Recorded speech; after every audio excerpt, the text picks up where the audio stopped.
Hi everyone, victims of crime this week. That's what we're looking at. Who are they and why?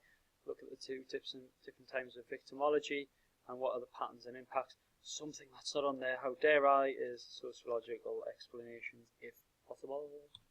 They're key words and terms this week. Pretty straightforward, not to worry about.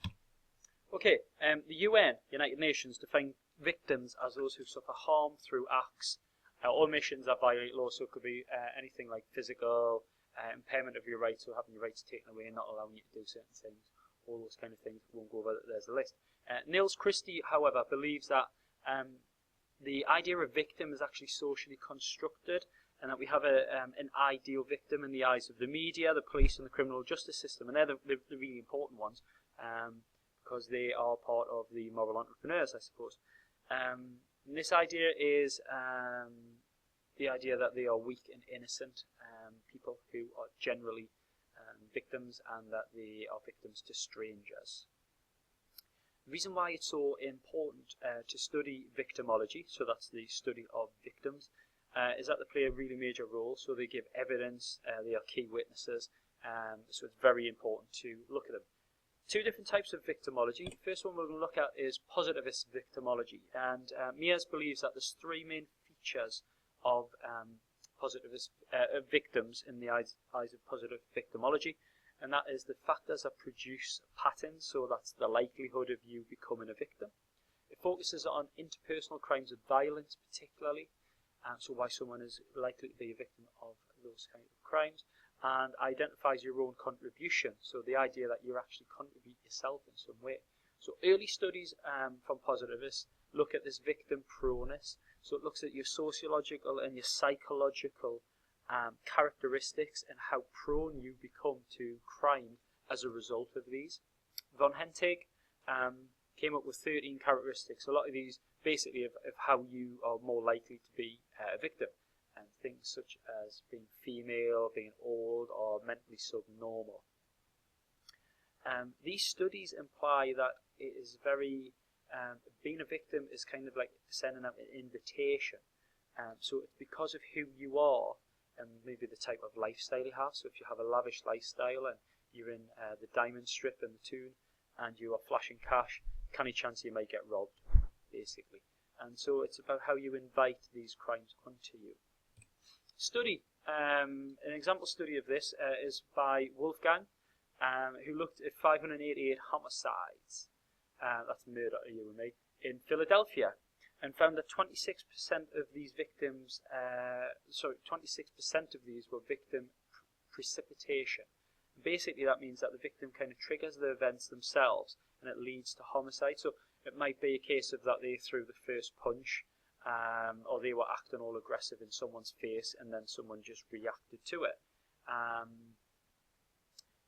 An evaluation of the positivist victimology is, one is by Brookman, who looks at that, says it's very important in understanding the victim-offender relationship. This could be really useful when looking at interpersonal crimes, crimes in the house perhaps as well. So the idea that majority of murders and rapes are committed by someone you actually know.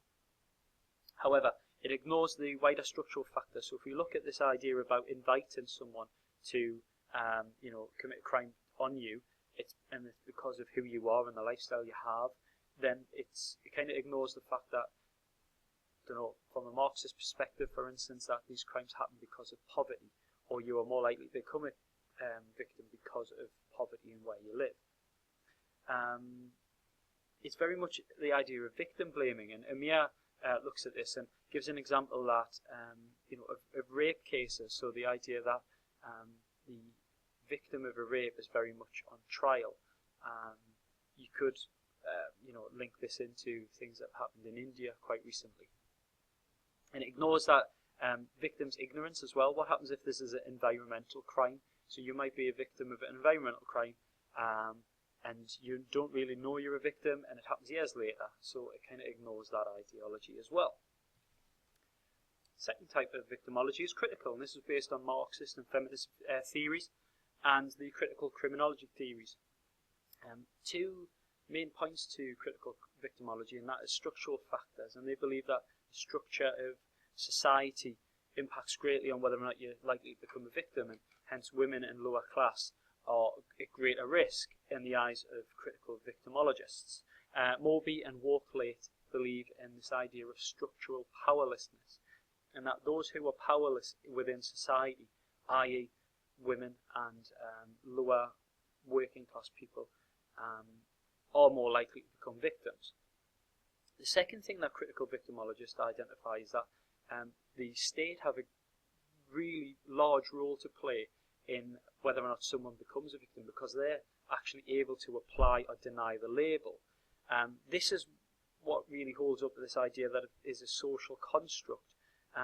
So for instance, an example would be the police not pressing charges against a husband for beating his wife. She is denied the label of being a victim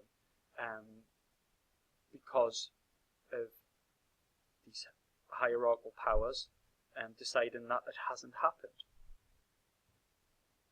An example theory that we can look at is Toombs and White, and they obviously look at the denial of official victim status. This could be lots of different things. So for instance, health and safety, for instance. Let's say someone's injured at work, they might turn around and say, oh, they're very clumsy, or it's blaming the victim in some way. Or even rape. So if we look at the ideas about in India, where a girl was raped on a bus in India and then later murdered by a group of Indian men, the judge, although they were prosecuted, the judge turned around and said that women are very much to blame for this if they go out late at night. If they go out late at night in the dark, what do they expect? And this links in with this idea of being denied official victim status. There's a hierarchy of victimization. So although the powerless are more likely to be the victim, they're less likely to be acknowledged by the likes of the police and the criminal justice system. And this is based on maybe your social status, or whether or not you're a man or a woman. An evaluation that we can use at the critical victimology idea is that it is very valuable, as it does draw our attention to the idea that those in power can construct the status, and it's a benefit to them or benefit to whoever the person is as well. However, it does disregard the role the victim may play. So whereas the positivist victimology does look at the idea that someone might contribute to their own victimization, the critical victimology definitely doesn't identify this as being the case. Okay, penultimate thing we're going to look at in this video is the patterns of victimization. An average chance of suffering from a criminal act is about 1 in 4 each year. However, not everyone's at the same risk, and as we can see, certain groups of people are more likely than others. So class, so if you're unemployed or you live in deprived areas, you're more likely to suffer as a result of crime. Newburn and Rock carried out a study on 300 homeless people and found that they were 12 times more likely than people who weren't homeless of being a victim of violent crime. And also 1 in 10 of these 300 had been urinated on.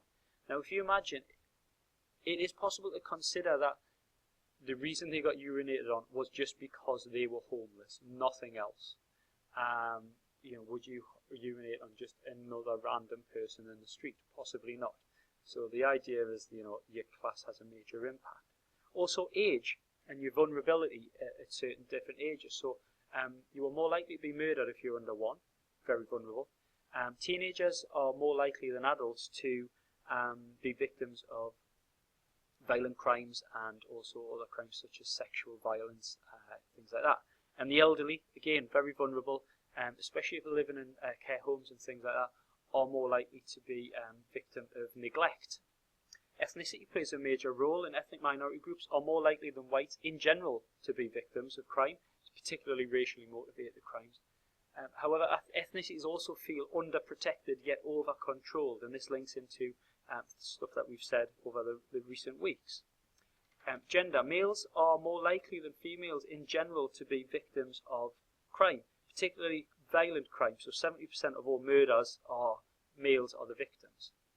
However, females are more likely than males to be victims of domestic violence, sexual violence, people trafficking, rape as a weapon and things like that.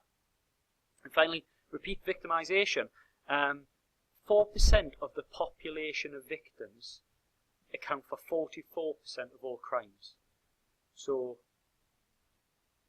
the idea, the theory that, if you've already been a victim, you are more likely, then it's quite high. 4% of the population to contribute to nearly half of all crime is quite a big percentage. And the last thing we're going to look at is the impact of victimization. Well, obviously it has major impact on the victim, and it can be physical or emotional effects. So struggling to sleep, they might increase security, they might start staying at home and not go out as much as a result of being a victim of crime.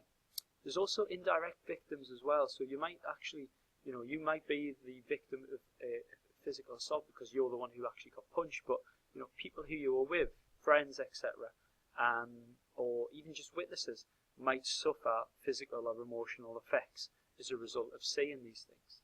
And Pinus et al. Looked at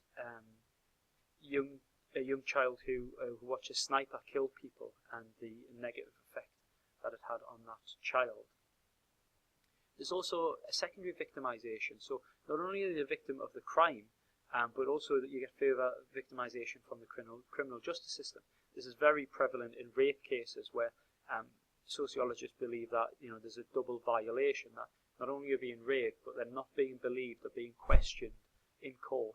Actually, it's just as bad, and you're being victimized again. And fear of victimization, this is a really interesting one actually, because it's often very irrational. As I said in the last slide, 70% of all murders, males are the victims. However, women fear violence and tend not to go out. This could be through the media creating moral panics, for instance, as we said recently as well when we looked at gender differences in crime. Women are more likely to be the victims of sexual violence, but most of the time that will be from someone they know, possibly their partner. Yet, why would women need rape alarms when going out of the house if it's more likely that someone you know is going to do it? This could be created by the media. However, feminists say that this idea of fear of victimization takes away from the actual fact and the safety that women need, and the structural threat of patriarchy, in that women are actually victims, and it's not irrational, and it's not all in their head, and it is down to the fact that men are wanting to control them and oppress them further, both within society and also within private settings as well. That's all I have for you this week. You will be very, very glad to know. What I need from you for the lesson is obviously your notes. Bring your files along as usual. See you all next week. Bye-bye.